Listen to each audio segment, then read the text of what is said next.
श्री स्वामी समर्थ. 2026मध्ये येणाऱ्या मकर संक्रांतीच्या तुम्हाला व तुमच्या परिवाराला माझ्याकडून मनपूर्वक खूप खूप शुभेच्छा. तिळगुळ घ्या, गोड गोड बोला. इंग्रजी नव्या वर्षाची सुरुवात झाली की त्यामध्ये पहिला सण येतो, तो म्हणजे मकर संक्रांती. आणि हा सण आपल्या मराठी पौष महिन्यात येतो. तसेच संक्रांत हा आपल्या भारतातील एक प्रमुख आणि महत्त्वाचा सण आहे.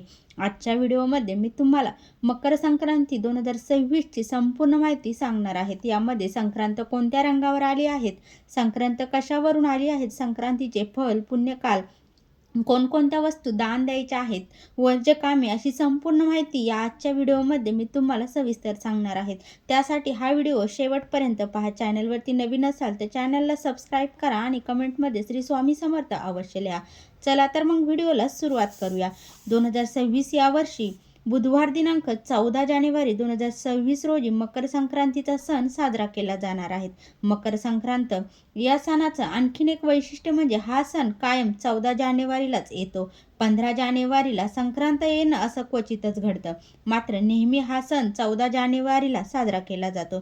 जेव्हा सूर्य मकर राशीत प्रवेश करतो तेव्हा मकर संक्रांतीचा हा जो सण आहे तो साजरा केला जातो. मकर संक्रांतीनंतर दिवस हा तिळातिळाने मोठा होत जातो आणि रात्र ही लहान होत जाते.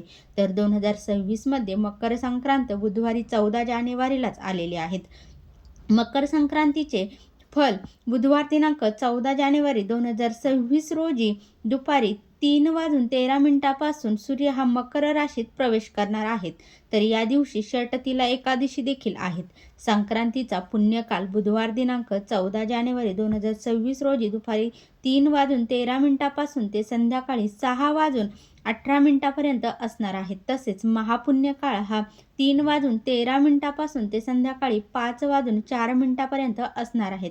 असा 1 तास 51 मिनिटांचा हा महापुण्यकाल असणार आहे.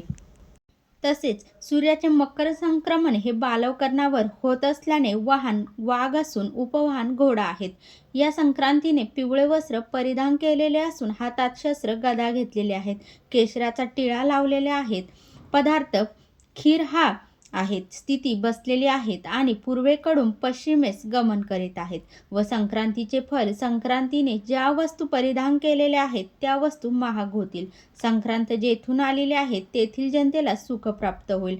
संक्रांतीच्या काळात द्यायचे दान: नवे भांडे, गाईला घास, अन्न, तिळपात्र, गूळ, तीळ, सोने, भूमी, गाय, वस्त्र, घोडा इत्यादी यथाशक्ती दान द्यावेत. संक्रांतीमध्ये वर्ज्य कामे कोणते करायचे आहेत तर बघा, दात घासणे, कोणाला कठोर बोलणे, वृक्ष गवत तोडणे, गाई म्हशींची धार काढणे व कामविषयक सेवन ही कामे आपण संक्रांतीमध्ये करू नयेत. तर संक्रांतीचा हा सण 3 दिवसांचा असतो. संक्रांतीच्या आदल्या दिवशी भोगी असते. तर मंगळवारी 13 जानेवारीला भोगी असणार आहेत. 14 जानेवारीला मकर संक्रांत आणि 15 जानेवारी 2026 रोजी किंक्रांत म्हणजे करी दिन असणार आहेत.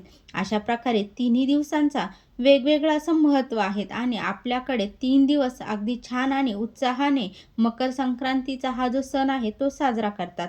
त्याचबरोबर महिलांचा हळदी कुंकू आणि तिळगुळ वाटपाचा कार्यक्रम संक्रांतीपासून रथसप्तमीपर्यंत चालतो. व्हिडिओ आवडल्यास लाईक, शेअर, कमेंट करा. चॅनलवरती नवीन असाल तर चॅनलला सबस्क्राईब करा. श्री स्वामी समर्थ. जय जय स्वामी समर्थ.